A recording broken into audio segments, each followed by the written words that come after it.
Bang. Oh, kita nyo. Tanggal ang yabang.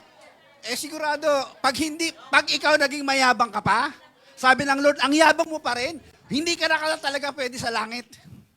Nandiyan ka pa rin sa galing mo eh. I'm righteous, I'm cleansed, I'm clean, I have nothing done wrong. Therefore, compared to other people who are adulterous, thief, selfish, narcissist, egotistic, they are not qualified. I'm alone is qualified. No. You cannot do that. You cannot say that. You cannot have that kind of claims because God took it all for you and all your shame and sin pasted it on the cross. Kaya kung nanonood ka ngayon kapatid, baka itong salvation na to, hirap mong intindihin. Kasi nga ang religion, the religion will teach you to do things in order for you to enter heaven. But Christianity, Jesus Christ did it all for you. It is finished. Past tense. Wala ka nang tatrabahuhin, tatanggapin mo lang yung regalo.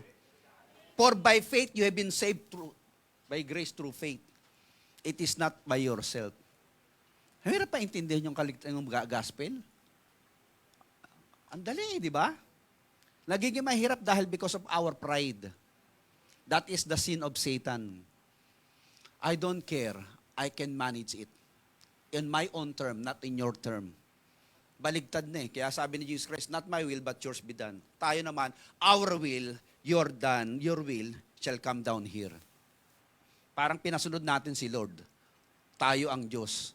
Siya ang ating utusan. Na kung hindi ka pa Christian, tatanggap tayo kay Lord. Okay?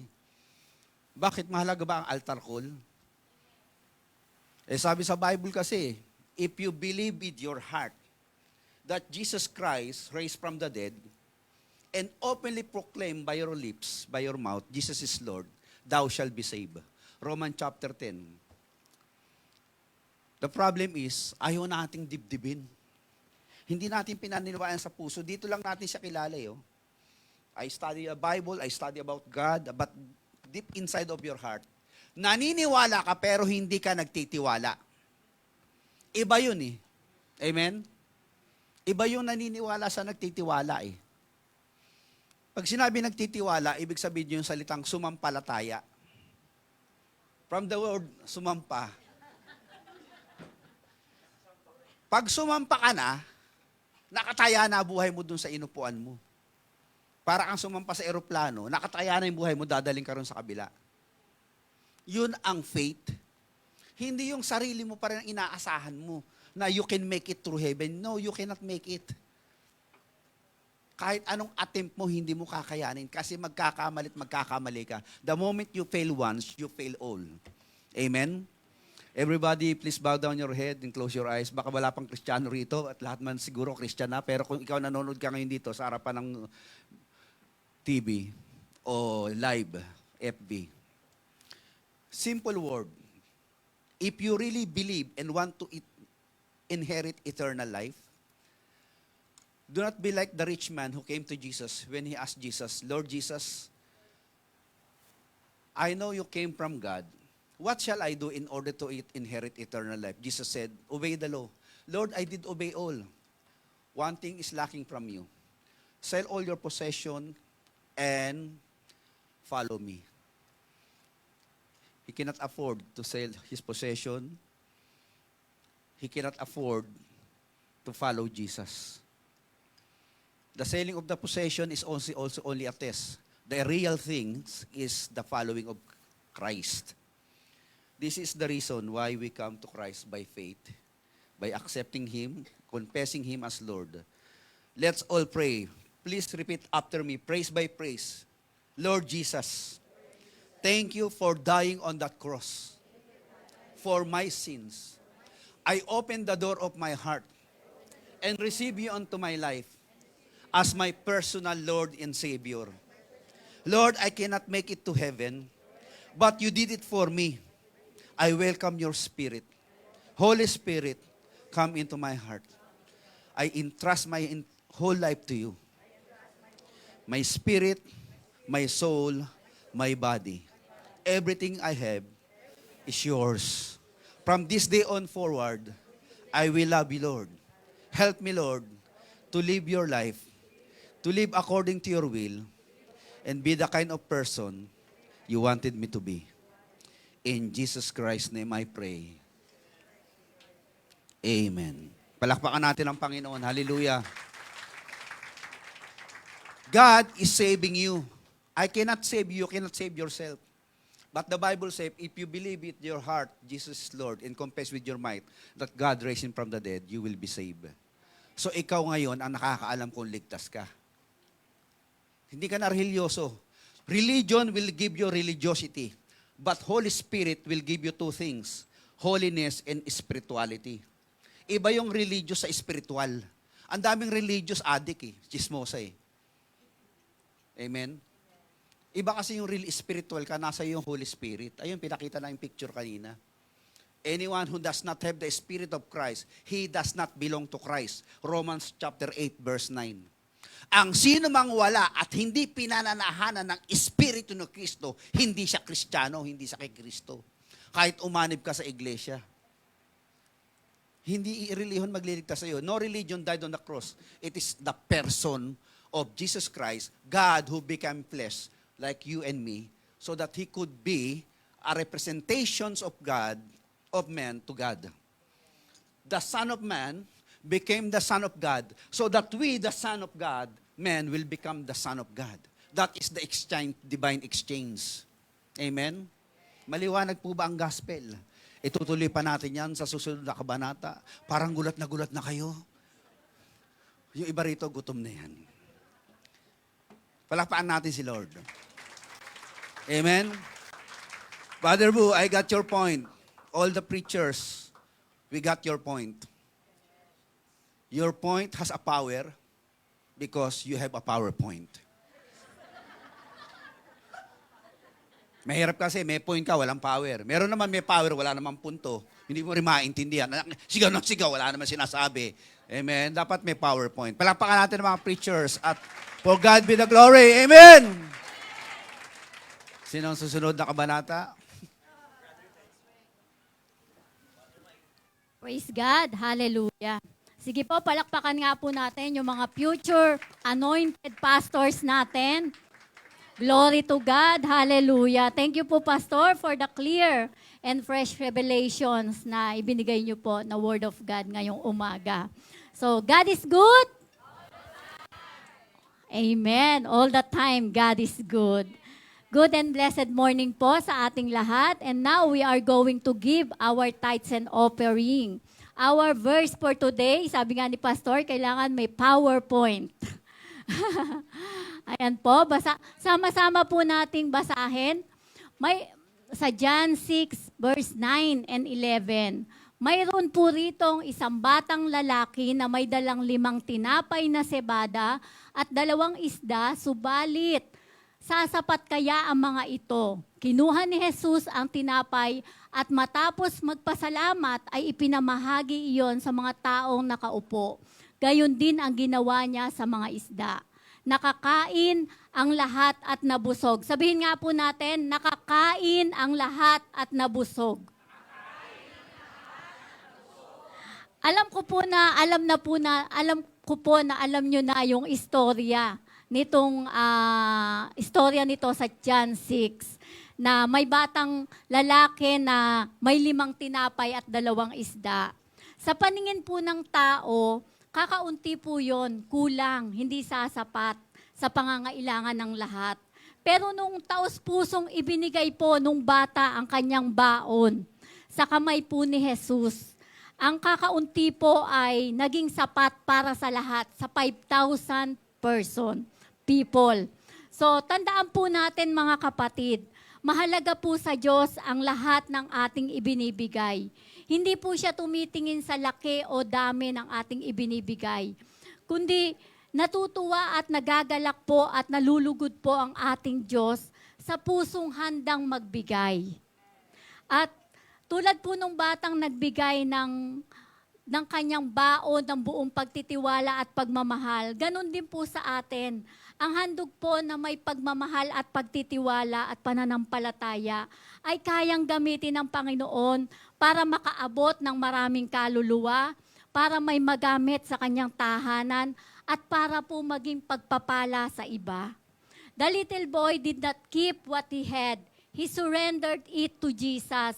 And Jesus multiplied it. He turned it into something greater than we imagine.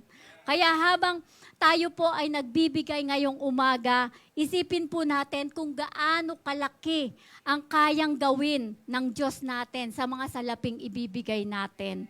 So, glory to God po.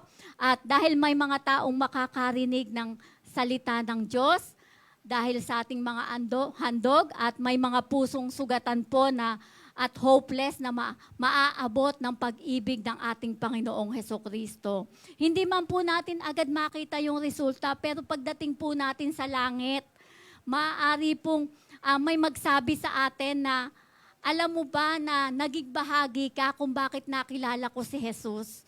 Kung bakit nandito ako at may buhay na walang hanggan. So napakasarap po na yung ibibigay po nating handog, hindi lang mula po sa ating mga kamay, kundi mula sa ating mga puso. Kaya glory to God po. Ushers, please. Onegai shimasu. So meron po tayong mga announcement. Unahin ko na po yung sa, okay po. Ngayon po yan. So mamaya po, meron po tayong GFCF Women's Fellowship. Maiwan po ang ating mga kababaihan. And yung pong sa ating Okutama sa July, tama po ba? July 17, 18, 19. So the next day po noon, 20 holiday, kaya medyo nomberi po tayo. At so inaanyayahan po na sumama ang lahat dahil personal experience ko po, nung sumama po ako dyan, nung bumalik po ako sa city, renewed, refreshed, and restored po talaga. At saka ready to continue serving the Lord with joy and passion. Kaya po, muli po tayong mag-ignite yung ating fire sa Panginoon. Kaya sama-sama po tayong pumunta dyan. So, meron pa po ba tayong announcement? Glory to God, hallelujah. Sa ating pong first timer, pwede po bang tumayo? Onegai shimasu, Miyuki-chan, friend of Yuna. Glory to God dahil patuloy pong nagdadala ang Panginoon ng mga next generation sa ating pong church. Salamat sa Panginoon. Sige po, tayo pong lahat ay glory, hallelujah. Sige po, let us extend our hands to our tithes and offering. Arigatou gozaimasu. Glory to God. Hallelujah. Hallelujah. Panginoon naming Diyos, salamat po sa iyong kabutihan at patuloy na pagkilos sa aming mga buhay. Dinadalangin po namin ang bawat kamay na nagbigay, ang bawat bibig, Panginoon, na nagbabahagi ng iyong salita at bawat paa na lumalakad upang ipahayag ang iyong ebanghelyo. Gamitin mo po ang buhay ng bawat isa para sa iyong gawain. Pagpalain mo po ang lahat ng nagbigay. I-bless mo rin po ang mga walang kakayanan sa ngayon. At katulad po ng ginawa mo sa 5 tinapay at 2 isda, mararanasan namin ang 100-fold multiplication in Jesus' name. Patuloy mo po kaming punuin ng iyong pag-ibig, biyaya at pag-asa. We also pray, Lord, na i-provide mo po ang pangangailangan ng iyong church, GFCF Church, O God. Nananampalataya po kami na kaya mo kaming suplayan kahit pa umabot kami ng 5,000 katao. Nananampalataya rin po kami na magkakaroon kami ng mas malaking lugar ng panambahan, O God, at patuloy na maipapalaganap ang iyong kaharian dito sa lupa. We thank you, we love you, and we bring back to you all the glory, honor, and highest adoration in Jesus' mighty name. And all victorious children of God says, Amen and Amen. Glory to God. Hallelujah. Maraming salamat. Pwedeng pakilabas yung sa water baptism natin na announcement. Ayan. pakilabas yung sa water baptism. Para po sa kaalaman ng lahat, nakapost na po doon sa GFCF o Medjima yung mga confirmed na sasama. Baka hindi pa po alam ng iba na pakilista na po. At maraming salamat dahil nakikinig po kayo sa akin. Maraming salamat. At ito po yung sa July po 17, 18, 19, how many months na lang po? 2 buwan na lang. Kaya yung treasurer po natin, naghihintay na po ng payment para din po sa confirmation, para doon sa Bible Shelley, kailangan din po nating tumawag. So 2 lapad po iyan. So ano yung mako-cover ng 2 lapad? Yung 2 lapad po, 2 nights and 3 days stays at 7 meals. No? Murang-mura na po siya. 2 gabi tayo matutulog doon, 3 days tayo mag-stay, 7 beses tayong magtatabi-hoday. Parang ako lang natutuwa pag tabi-hoday. 7 beses kayo magtatabi-hoday, matutulog ng 2 gabi, mag-i-stay ng 3 araw. Makikita ninyo yung forest, may ilog, may swimming pool, napakaganda po niyan. At higit sa lahat, mabibless tayo. At isa pang favor and blessing ni Lord, yung mga preschoolers, church, ang magbabayad. Babayaran po ng church. Sino yung mga 3, 4, 5 years old? GFCF, Omejima, and Yatchioday ang maghahati.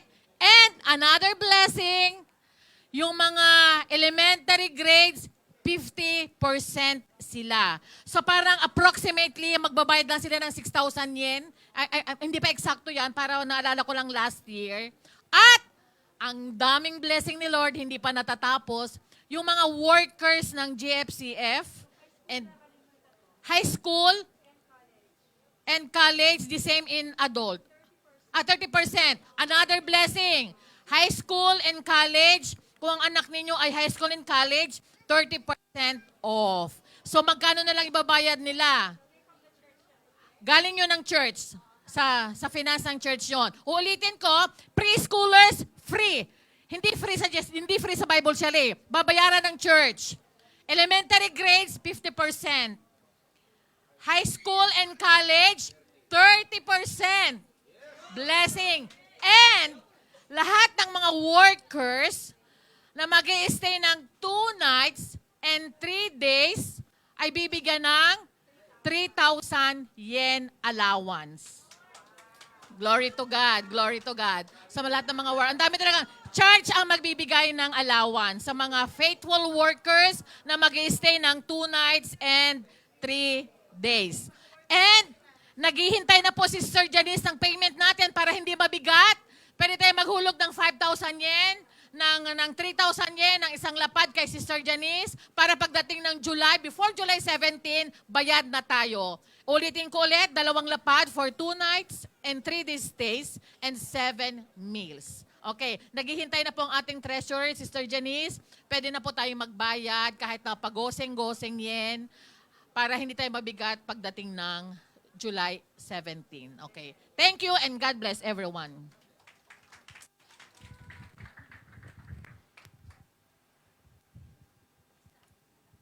Praise the Lord. Sana makasama tayong lahat, no? Dahil napakaganda din itong ating church retreat. Tayo pong lahat ay magsitayo for our closing prayer. Are you blessed? Dala-dala po natin na we are saved. And when we go out of this church, our understanding of life, we are the representative, ambassador, and ambassador of Jesus Christ into this world. Because we are already saved, our initial action for that salvation is a holy and godly living. Amen? Kasi nga, tagalangit na tayo, nasa atin ang Holy Spirit, tayo po ngayon ay hahayo at mamumuhay ayon sa kanyang kabanalan. May the name of Christ be honored, in the name of the Father, the Son, Holy Spirit, in Jesus' name. Amen! Amen! Glory to God! Patuloy po natin pasalamatan at ibigay ang mataas na papuri sa Panginoon sa araw na ito. Atin pong awitin ang pangalan na nag-iisa. The name above all name, in Jesus' name.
Give me